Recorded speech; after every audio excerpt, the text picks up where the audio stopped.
अल्हम्दुलिल्लाहि रब्बिल आलमीन वस्सलातु वस्सलामु अला सय्यिदिल मुरसलीन व अला आलिहि व अस्हाबिहि अजमईन। अम्मा बाद क़ाल नबी सल्लल्लाहु अलैहि वसल्लम अत्तुहूरु शत्रुल ईमान औ कमा क़ाल नबी सल्लल्लाहु अलैहि वसल्लम। मुअज़्ज़ज़ सामीन किराम और पर्दानशीन ख़वातीन, गुज़श्ता 3 जुमों से हमारा उन्वान ये चल रहा है तहारत की हकीकत, और तहारत की 4 किस्मों का जिक्र हो रहा है। उनमें से तहारत की पहली किस्म कि इंसान अपने जाहिर को पाक कर ले, यानी जिस्मानी एतबार से, कपड़ों के एतबार से पाकी को हासिल करे। और तहारत की दूसरी किस्म यह है कि इंसान अपने जाहिरी आज़ा को जाहिरी गुनाहों से पाक व साफ कर ले। और तहारत की तीसरी किस्म यह बयान की गई कि इंसान अपने बातीनी आज़ा यानी दिल व दिमाग को बातीनी गुनाहों से पाक व साफ कर ले। हसद है, किब्र है, बुग़्ज़ है, अदावत है, रिया है, शोहरत है, उससे अपने आप को पाक व साफ कर ले। ये 3 किस्म की तहारतों के उन्वान पर कुछ बातें अर्ज की गई थी। अल्लाह तबारक व तआला उसे कबूल फरमा ले, और अल्लाह मुझे भी अमल करने की तौफीक पर अमल करने की तौफीक अता फरमाए। आज की इस मजलिस के अंदर तहारत की ये चौथी किस्म, और ये सबसे आला दर्जा है, सबसे ऊंचा दर्जा है, और सबसे दर्जे के एतबार से कमाल रखता है। बस अल्लाह अपने फजल से तहारत की ये किस्म लोगों को नसीब फरमाता है। जैसे अल्लाह तबारक व तआला ने अंबिया अलैहिस्सलाम को और अल्लाह ने अपने नेक बंदे यानी औलियाओं को तहारत की ये किस्म अता फरमाई। ये कौन सी किस्म है तहारत की कि जिसका मकाम इतना ऊंचा, और यही मकसूद है, जैसा कि मैंने पहले अर्ज किया था कि तहारत की जो चौथी किस्म है ना, वही मकसूद है। लेकिन इस मकसूद को पाने के लिए पहले 3 किस्म की ये तहारतें हमें हासिल करनी होगी, जब ये चौथी किस्म की तहारत मुझे और आपको नसीब हो। इससे पहले नहीं हो सकती। सवाल यह है कि वो कौन सी तहारत है कि जो मकसूद भी है, कमाल भी रखती है, आला मकाम है, आला दर्जा है। तो लिखा है तहारत की चौथी किस्म यह है कि इंसान के दिल के अंदर से अल्लाह के अलावा की सारी चीजें निकल जाए, सारी चीजें निकल जाए।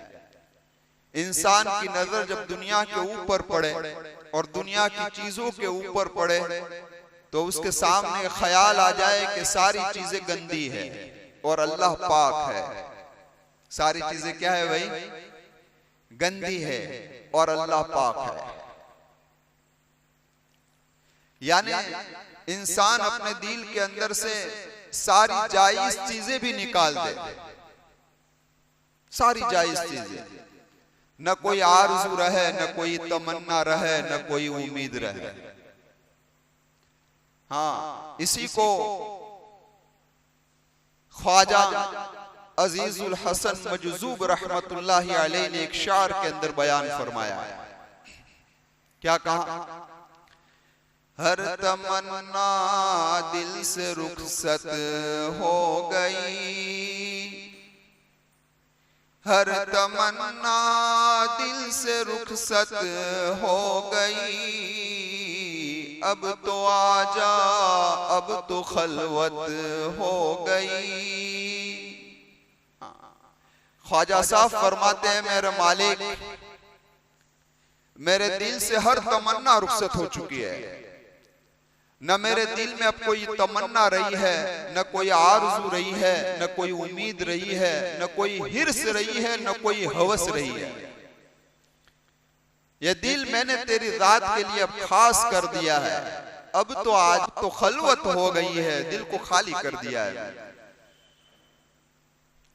और इसी को मसीहुल उम्मत रहमतुल्लाहि अलैहि ने बयान फरमाया कि अल्लाह तबारक व तआला ने इंसान को हर उज़्व दो दिए, हाथ तो के दो दिए हैं, पैर तो के दो दिए हैं, कान तो के दो दिए हैं, आंखें तो के दो दी, नाक के अंदर तो के दो सुराख रखे हैं, लेकिन अल्लाह तबारक व तआला ने इंसान को दिल एक दिया और जुबान एक दी। अल्लाह समझाना चाहता है इंसानों, तुम्हारे दिल के अंदर सिर्फ याद हो तो मेरी याद हो, मेरे अलावा किसी और की याद ना हो, और तुम्हारी जुबानों पर अगर जिक्र हो तो मेरा जिक्र हो। किसका जिक्र हो? मेरा। इसी बात को समझाया। जो जब दिल ऐसा बन जाता है ना, और जिस दिल के अंदर अल्लाह की मोहब्बत आ जाती है, अल्लाह का इश्क आ जाता है, और जब ऐसा दिल इंसान अपना बना लेता है, तो फिर वो कांटों पे भी सोता है ना तो मुस्कुराता रहता है। समझे? हालात की चक्की में पिसा हुआ है, बीमारियों में लदा हुआ है, तकलीफों में घेरा हुआ है, हर तरफ कांटे बिछे हुए हैं, लेकिन दिल उसका बाग है, क्योंकि उसने अपने दिल को अल्लाह के लिए खास कर दिया है।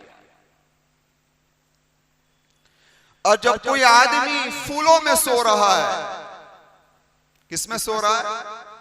फूलों में सो रहा है, लेकिन अल्लाह की नाफरमानियां कर और गुनाह कर अपने दिल के अंदर कांटों को फंसा रहा है, चुभा रहा है, तो उसको फूलों में भी नींद नहीं आए। वो फूलों में भी खुदकशी की सोचेगा कि मैं मर जाऊं, इस दुनिया से रुखसत हो जाऊं, चला जाऊं। क्यों? कि उसने अपने अमाल के बिना पर, अपने करतूत के बिना पर अपने दिल को गंदा कर दिया है।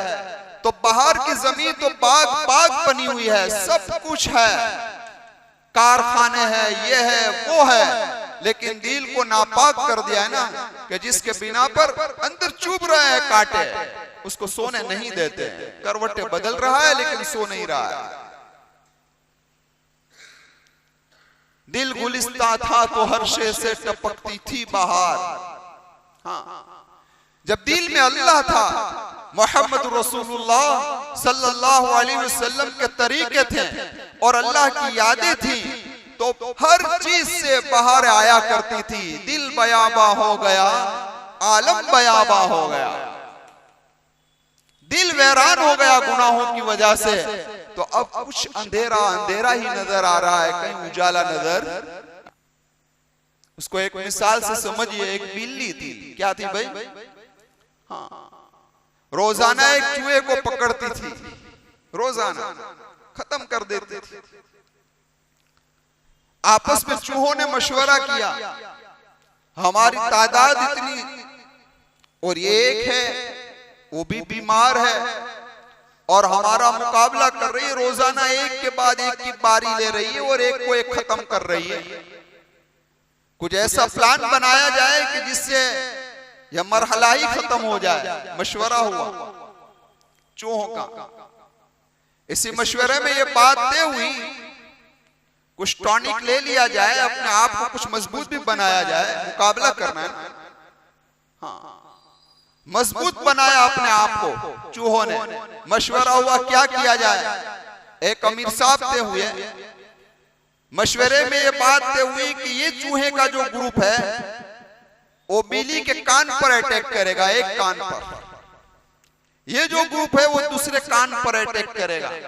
ये जो ग्रुप है वो दोनों हाथों पर, एक एक हाथ पर अटैक करेगा। ये जो ग्रुप है वो दोनों पैरों पर अटैक करेगा। और एक बहुत ही मजबूत ग्रुप था चूहों का, उसको ये जिम्मेदारी दी गई कि तुझे जो अटैक करना है वो सीने की पसली पर अटैक करना है, और इन पसलियों को चीरते हुए दिल पर अटैक करके बात को खत्म कर देंगे। मशवरा हो गया। चूहे सारे के सारे अपने बिलों और अपने दरों से निकले। मशवरे के मुताबिक बिल्ली सोई हुई है, बिल्ली ने देखा, ओहो, क्योंकि तो समझ गए थे कि बिल्ली बीमार है ना। बिल्ली ने नजर घुमाई, देखा कि क्या बात है, ये तो मेरा नाम सुनकर भागने वाले हैं। इतने सारे जमा होकर आज मेरे सामने आ रहे हैं, कोई तो वजह होगी। बस बिल्ली ने कुछ नहीं किया, बीमारी के आलम में सिर्फ एक मर्तबा यूं किया, सिर्फ एक म्याऊं कहना था, सारे चूहे हवास पाख्ता हो गए और अपने दरों के अंदर घुस गए। क्यों, क्या हुआ, क्या हो गया, कहां गई तुम्हारी ताकतें? इस बिना पर कि जो दिल अल्लाह ने बिल्ली के सीनों में रखा है, वो दिल चूहे के सीनों में नहीं है। जो दिल अल्लाह ने शेर के सीने के अंदर रखा है और जंगल के किसी जानवरों के सीनों में नहीं है। इसी तरीके से जो दिल अल्लाह ने आम ईमान वाले के सीने में रखा है और गैर ईमान वालों के सीनों में नहीं है, और जो दिल अल्लाह ने अपने औलिया और अपने अंबिया के सिखाए के सीनों में नहीं है। समझ में आई बात? हाँ, दिल बयाबा हो गया, आलम बयाबा हो गया। जिस तरीके से वो चूहे है कसरत के अंदर, लेकिन सारे के सारे चूहे एक बिल्ली के म्याऊं पर गायब हो गए, भाई इसी तरीके से आज हम ईमान वालों का हाल हो गया है कि गुनाहों की नहूसत के बिना पर आज हमारे दिल बिल्कुल उंदर के चूहे के दिलों की तरह हो गए। दुश्मन की एक लपेट आती है, सब घुस जाते हैं बिलों के अंदर। हाँ, वो दिल थे जो मोहम्मद रसूलुल्लाह सल्लल्लाहु अलैहि वसल्लम की सोहबत में बने थे, वही तो जाफर तैयार रज़ी अल्लाह ताला अन्हु है। अकेले तो चले थे किले की तरफ, सरदार ने सारे सिपह सालारों को बुलाया, क्या बात है, एक अकेला आदमी एक के बाद एक सिपह सालार को कत्ल कर रहा है। मैंने तो तुम्हें प्रोटीन पिलाया है, मैंने तो तुम्हें अंडे खिलाया है, मैंने तो तुम्हें टॉनिक दी है, तुम्हारी ताकतें क्यों काम नहीं कर रही है? एक आदमी आगे क्यों बढ़ रहा है और एक के बाद एक सिपह सालार को खत्म कर रहा है? तो सरदार को एक सिपह सालार ने कहा, हजरत आपका शुक्रिया, आपने हमें टॉनिक पिलाया है, सब कुछ खिलाया है, लेकिन उसके सीने के अंदर जो दिल है ना, उस दिल का कोई मुकाबला नहीं कर सकता। उस दिल का कोई कौन है, उस दिल का कोई मुकाबला नहीं कर सकता। हाँ, ये बात तो मैं अर्ज कर रहा था आपसे कि जब दिल ऐसा बन जाता है कि जिसके अंदर अल्लाह की मोहब्बत आ जाए, नबी करीम सल्लल्लाहु अलैहि वसल्लम का तरीका आ जाए, नबी की मोहब्बत से दिल लबरेज हो जाए, अल्लाह की राज से दिल लबरेज हो जाए, तो फिर देखो इन दुश्मनों की क्या ताकत है कि हमारे सामने आंख ऊंची कर। लेकिन हुआ क्या है, हमारे दिल बयाबा क्यों हो गए, हमारे दिल इतने सख्त क्यों बन गए? तो कि गुनाहों ने तुम्हें घेर लिया। किसने घेरा? गुनाह। जाहिरी गुनाहों में भी तुम मुब्तला हो गए, बातिनी गुनाहों में भी तुम मुब्तला हो गए। न तुमसे जीना छूट रहा है, न तुमसे शराब छूट रही है, न तुमसे जुआ छूट रहा है, न तुमसे और गुनाह छूट रहे हैं, न दिल का किब्र निकल रहा है, न हसद निकल रहा है, न बुग़्ज़ निकल रहा है, न रिया निकल रही है, न शोहरत, कुछ नहीं निकल रहा। इसलिए तुम कमजोर हो गए, तुम्हारे दिल क्या हो गए? सख्त हो गए। इसीलिए तो माँ आयशा सिद्दीक़ा रज़ियल्लाहु ताला अन्हा के पास एक खातून आई। हाँ, माँ आयशा थी, नबी करीम सल्लल्लाहु अलैहि वसल्लम की ज़ौजाए मोहतरमा अबू बकर सिद्दीक़ की साहबजादी, क्या कमी हो उसके अंदर? पूछा औरत ने, अम्मा जी नमाज में जी नहीं लगता, लगता है हमारा तिलावत कुरान में जी नहीं लगता, दिल मेरा सख्त हो चुका है, कोई हल बता दीजिए। क्या कहा? कोई हल बता दीजिए। अम्मा ने एक ही जुमला कहा, एक ही जुमला कहा, मौत को याद किया कर। क्या कहा? मौत को याद किया कर। मौत छूटने वाला है, ये दुकानें छूटने वाली है, ये फैक्ट्रियां छूटने वाली है, ये घर बार छूटने वाला है। मौत को याद किया कर। चंद दिनों के बाद आई अम्मा से कहने लगी, अम्मा तेरा शुक्रिया, नमाज में भी दिल लगने लगा है और तिलावत में भी दिल लगने लगा है। हाँ, इसीलिए उलमा ने लिखा है दो वाइज हैं, दो नसीहत करने वाले हैं, एक बोलने वाला नसीहत करने वाला है, एक खामोश नसीहत करने वाला है। बोलने वाला नसीहत करने वाला कौन है? तो कुरान करीम। कौन है? इस हदीस का भी मफहूम है, तुम्हारे दिल की कसावत को और तुम्हारे दिलों की सख्ती को अगर कोई चीज दूर कर सकती है तो ये दो चीजें हैं जो तुम्हारे दिल की सख्ती को खत्म कर देगी। क्या? फरमाया एक तिलावत कुरान, लेकिन उम्मत उससे बहुत दूर, अवाम तो आम, खवास भी दूर हो रहा है। रमजान के अलावा कभी तौफीक नहीं, कभी नहीं। बदकिस्मत कुछ लोग तो ऐसे हैं कि रमजान में भी एक कुरान खत्म नहीं होता, तो और दिनों की क्या बात है। वरना देखो, यही तिलावत कुरान अगर तदब्बुर से की जाए, तफक्कुर से की जाए और इसी तिलावत कुरान को सही अल्फाजों के साथ की जाए तो सिर्फ क्या मैं आपसे अर्ज करूं, एक कारी कुरान पढ़ रहा है, एक कारी कुरान पढ़ रहा है, सीहत के साथ पढ़ रहा है, आप सिर्फ उसको गौर से सुनो, तुम्हारी आंखों में आंसू आ जाएगा। लेकिन हम पढ़ते भी हैं ना, बस मेरे इतने खत्म हुए, मेरे इतने खत्म हुए, मैंने इतने पारे पढ़ डाले। ये जरूरी नहीं, क्वांटिटिव नहीं चाहिए, क्वालिटी चाहिए। क्या चाहिए? क्वालिटी चाहिए, क्वांटिटिव की जरूरत नहीं है। आमाल की कसरत नहीं है, आमाल में वजन चाहिए, और आमाल में वजन आता है इखलास और मोहम्मद रसूलुल्लाह के तरीके से। तिलावत कुरान करो, नबी ने जिस तरीके से बताया सही तरीके से पढ़ो, आहिस्ता आहिस्ता पढ़ो, साफ लफ्जों में पढ़ो, तदब्बुर करो, तफक्कुर करो। अब तो तर्जमा उर्दू में भी हो गया, अब तो तर्जमा गुजराती में भी तो हो गया। कभी तो पढ़ो तर्जमा के साथ कुरान, कुरान क्या कहता है। देखो दिल की कसावत होती या नहीं होती। तो मैं अर्ज कर रहा था, एक ये है और दूसरा क्या है? खामोश मौत। मौत को याद कैसे करना है? रात को सोते हो ना, बिजली बंद करते हो, होती है, अंधेरा छा जाता है, लेट जाओ सीधे, याद करो कि मैं इस दुनिया से रुखसत हो गया। तसव्वुर करो कि मैं इस दुनिया से रुखसत हो गया, मेरी बीवी मुझसे छूट गई, मेरे बच्चे छूट गए, मेरा मकान छूट गया, अब मुझे नहलाया जा रहा है, कफन पहनाया जा रहा है, लोग मेरा जनाजा उठा चुके हैं रोजाना। ये तसव्वुर करो, देखो क्या होता है। मेरा जनाजा उठ चुका है और मुझे कब्रिस्तान के अंदर, मट्टी के अंदर डाल दिया गया है, दबा के कब्र में चल दिए, दुआ न सलाम, दबा के कब्र में चल दिए, दुआ न सलाम। जरा सी देर में जमाने को क्या हो गया। कुछ वक्त पहले तो मेरे बेटे मेरे साथ थे, कुछ वक्त पहले तो मेरा भाई मुझसे लगा हुआ था, मेरा दोस्त मेरा साथ था, लेकिन क्या हुआ कि आज कब्र की मिट्टी के अंदर डालकर कोई खड़े रहने के लिए भी तैयार नहीं।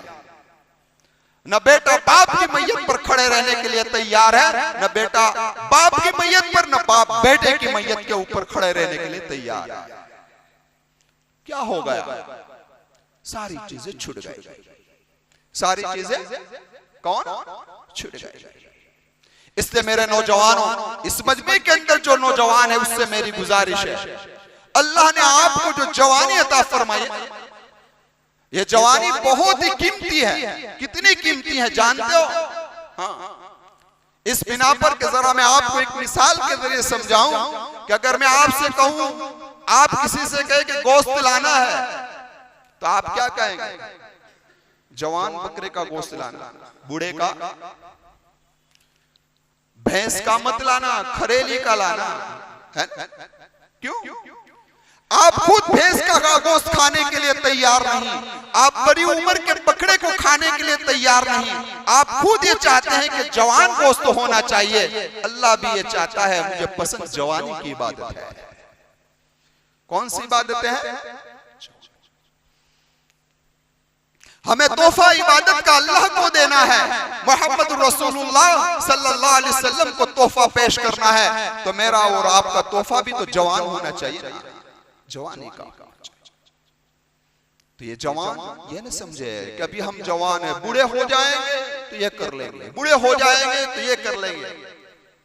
मौका मिले न मिले कोई गारंटी नहीं है। खुश नसीब है ये कुर्सियों पर बैठने वाले बूढ़े और इन सफों में बैठने वाले बूढ़े कि जिनको इतनी उम्रें मिल गई। अल्लाह का शुक्र। मैं तो कहता हूं इनको रोजाना सलातो शुक्र पढ़नी चाहिए कि अल्लाह तेरा शुक्र है कि आपने हमें इतनी उम्र दे दी, अभी भी कुछ तौफीक हो गई। अब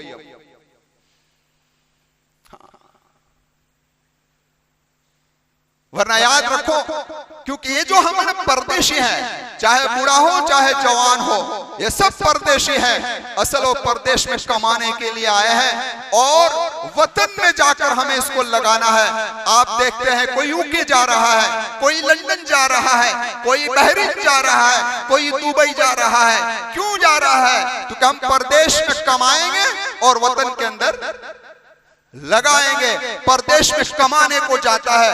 हम ये परदेशी हैं, हमारा वतन जन्नत है और हम परदेश में कमाने के लिए आए हैं। क्या कमाना है? तो के नेकियां कमाना। क्या कमानी है? क्योंकि वतन बदल जाने से करेंसी बदल जाती है, वतन बदल जाती है। सऊदी में जाकर कोई रुपयों का तस्करा नहीं करता, रियाल का तस्करा करता है। कितने रियाल लोगे, है ना? कितने रियाल में दोगे? हाँ, वहां कोई रुपयों का तस्करा नहीं कर रहा है, क्योंकि वतन बदल गया, करेंसी बदल गई। या मौत का झटका लगेगा ना तो करेंसी बदल जाए। क्या हो जाएगी? करेंसी। वहां करेंसी ये काम नहीं आएगी, कुछ भी काम आने वाली नहीं। वहां की करेंसी ने क्या काम आएगी? इसको एक मिसाल से समझना हो तो हमें और आप समझ सकते हैं। अजीब मिसाल की तरह से उसको समझिए आप। फरमाया एक बड़ा सरमायादार है, बड़ा मालदार है, साहिब माल भी था और साहिब दिल भी है, दोनों है। समझ गए? क्या है? तो बहरीन के अंदर फैक्ट्री है, यूके के अंदर है, लंदन के अंदर है, दुबई के अंदर है। हाँ, उसकी साहिब माल की इतनी फैक्ट्रियां हैं, कंपनियां हैं, तस्कीरें हो रहे हैं गांव के अंदर। और साथ में साहिब दिल भी था कि जिसके बिना पर मस्जिदें भी तामीर कर रहा था, इमामों को तनख्वाहें भी दे रहा था, बेवाओं की मदद भी कर रहा था, मदरसों को भी दे रहा था। दोनों काम उसकी तस्कीरें हो रहा है। जब तक दुनिया में है, बैठा है गद्दी के ऊपर, तो उसका तारुफ करवाया जाएगा। किस तरीके से तारुफ करवाएंगे लोग? वहां फैक्ट्री, वहां कंपनी है, वहां कंपनी है। अटैक आ गया, चला गया। क्या हो गया? चला गया। अब जैसे ही चला गया ना, इस दुनिया से कोई अब नहीं कहेगा कि उसकी बहरीन में फैक्ट्री है, उसकी वहां फैक्ट्री है। ये अब तस्कीरें होंगे, भला आदमी था, इतनी मस्जिदें बनाई, तस्कीरें बदल गए, इतनी मस्जिदें बनाई हैं, इतनी बेवाओं का ख्याल रखता था, इतने इमामों को तनख्वाह दे रहा था। क्यों? वतन बदल गया, करेंसी बदल गया। वतन बदल गया, करेंसी बदल गई। इसलिए मेरे नौजवान और ये बड़ी उम्र के लोग, मेरी जात को भी मुखातब बना कर कह रहा हूं, ये बड़ा कीमती सरमाया है जो रब्बे कायनात ने मुझे और आपको दिया है जिंदगी का। उसको सही जगह पर लगाओ, जुबान पर जिक्र लाओ। हाँ, तो मैं अर्ज कर रहा था आपसे, क्या कहा मक्की व मदनी मोहम्मद रसूलुल्लाह सल्लल्लाहु अलैहि वसल्लम ने जो एक जुमला कहा ना, अत्तुहूर शत्रुल ईमान, के पाकीज़गी आधा ईमान है। कितना ईमान है भाई? आधा ईमान है। फरमाया इन तीन किस्मों की पाकीज़गी को तुम हासिल कर लो। कौन सी भाई? 3 किस्म की पाकीज़गी को तुम हासिल कर लो। आगे क्या होगा मैं आपको बता रहा हूं, लेकिन दरमियान में एक बात सुन लो, नोट कर लो कि आधा ईमान क्यों कहा गया। हजरत मौलाना शोएबुल्लाह साहब खान साहब ज़ीद मजदूहू ने फरमाया, एक है नवाही। अवामिर का मतलब यह है कि अल्लाह हुक्म दे रहा है ये करो करो, नमाज पढ़ो, रोजे रखो, ज़कात दो, ये अवामिर है। नवाही क्या है? इनसे बचो, इनसे बचो, इनसे बचो, ये नवाही है। तो फरमाया इन 3 किस्म की तहार, इन 4 किस्म की तहारत के अंदर सारे नवाही आ गए। क्या हो गए? जिन चीजों से अल्लाह ने रोका है वो सब आ गए हैं। इसलिए कहा कि ये आधा ईमान हो गया। अब आधा ईमान क्या करना है? तो क्या आधा ईमान ये करना है कि जो जिन चीजों का हुक्म दिया वो करते रहो, तो तुम्हारा ईमान क्या हो जाएगा? मुकम्मल हो जाएगा। और ये बात सूफिया फरमाते हैं, पहले तखलिया है फिर तहलिया है। समझे कि नहीं समझे? तखलिया पहले होता है, तहलिया बाद में होता है। उसको एक मिसाल से समझो, एक इमारत बनानी है तो पहले वहां के कचरे को साफ किया जाता है ना? बुलडोजर फिराया जाता है, सब सफाई की जाती है और उसके बाद इमारत बनाई जाती है। इमारत तो ऐसे भी बन सकती है बगैर सफाई के, लेकिन बगैर सफाई के इमारत बनाओगे तो खोट रह जाएगी। सफाई कर कर इमारत बनाओगे तो इमारत कैसी बनेगी? मजबूत बनेगी। तो सूफिया फरमाते हैं पहले अपनी जात से गुनाहों को निकालो, गंदगियां जितनी है जाहिरी और बातिनी, और बिल्कुल साफ हो जाओ। उसके बाद आप ईमान की इमारत बनाओ तो ये इमारत आरास्ता हो जाएगी। कैसे हो जाएगा? आरास्ता। तो मेरे नौजवानों, कितनी मैंने तहारतें बयान की? 4। पहली तहारत कौन सी है? लेकिन पहली तहारत के लिए कि भाई ये अजीब है, समझ में आने वाली बात नहीं है कि कम से कम मेरी जात और हम लोग सिर्फ इतना इल्म भी न रखें कि कौन सी चीज पाक है कौन सी चीज नापाक है। इतना इल्म तो हर एक को होना चाहिए। इल्म होगा तो पता चलेगा, और इल्म हासिल उस वक्त इंसान करेगा जब उसके दिल के अंदर फिक्र आखिरत आएगा।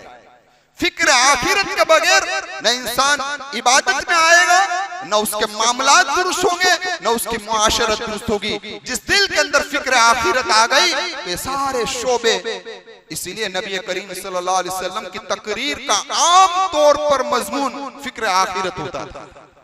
अल्लाह के महबूब ने सहाबा के सामने फिक्र आखिरत को इस तरीके से बोला, इस तरीके से बोला कि सहाबा के दिलों के अंदर आखिरत की फिक्र आ गई, जिसके बिना पर इबादत करना भी आसान हो गया, मामलात का साफ रखना भी आसान हो गया, मुआशरत बेहतर से बेहतर बन गई। समझे? तो मैं अर्ज कर रहा था, इल्म हासिल करोगे, इतना तो इल्म सीखो अल्लाह के बंदो कि कम से कम तुम्हें पता चल जाए कि मेरा कपड़ा पाक है कि नापाक है, मेरा बदन पाक है कि नापाक है, मेरा गुस्ल सही हुआ कि नहीं हुआ, मेरा वुजू सही हुआ कि नहीं हुआ। कम से कम इतना तो करो। सुनन की जितनी किताबें हैं, यानी कि हदीस में जिन किताबों को सुनन कहा जाता है, सुनन अबी दाऊद, सुनन तिरमिजी, उसको ईमान के बाद नमाज का तस्कीरा है, लेकिन ईमान का तस्कीरा छोड़कर नमाज के तस्कीरे से पहले तहारत को लाए। किसको लाए?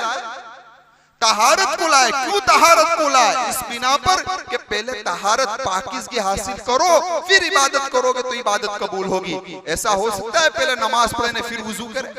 नहीं हो सकता, नहीं हो सकता।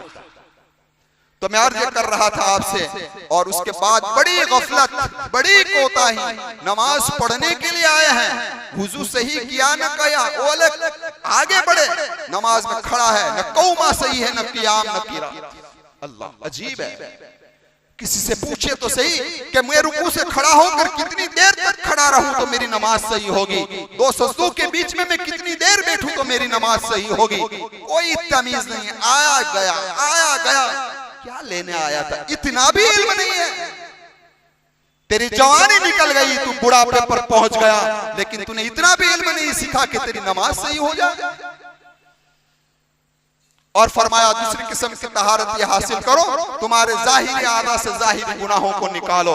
तीसरी किस्म की तो कि तुम्हारे बातिनी आज़ा दिल व दिमाग से बातिनी गुनाहों निकालो।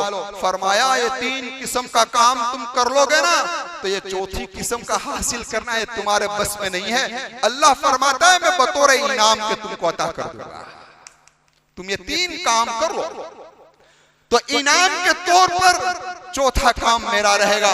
जिस तरीके से कोई आदमी परीक्षा के अंदर इम्तिहान के अंदर पास हो जाता है तो उसका उस्ताद को इनाम देता है ना, तो अल्लाह इनाम के तौर पर ये चौथी तहारत अता फरमा देंगे और हमारे दिल को सिर्फ अल्लाह के लिए खास कर देंगे। अल्लाह मेरे दिल को भी कर दे, अल्लाह आप लोगों के दिल को भी कर दे। अल्लाह इन चारों किस्म की तहारतें मुझे और आपको नसीब फरमाए। चने ऐलाना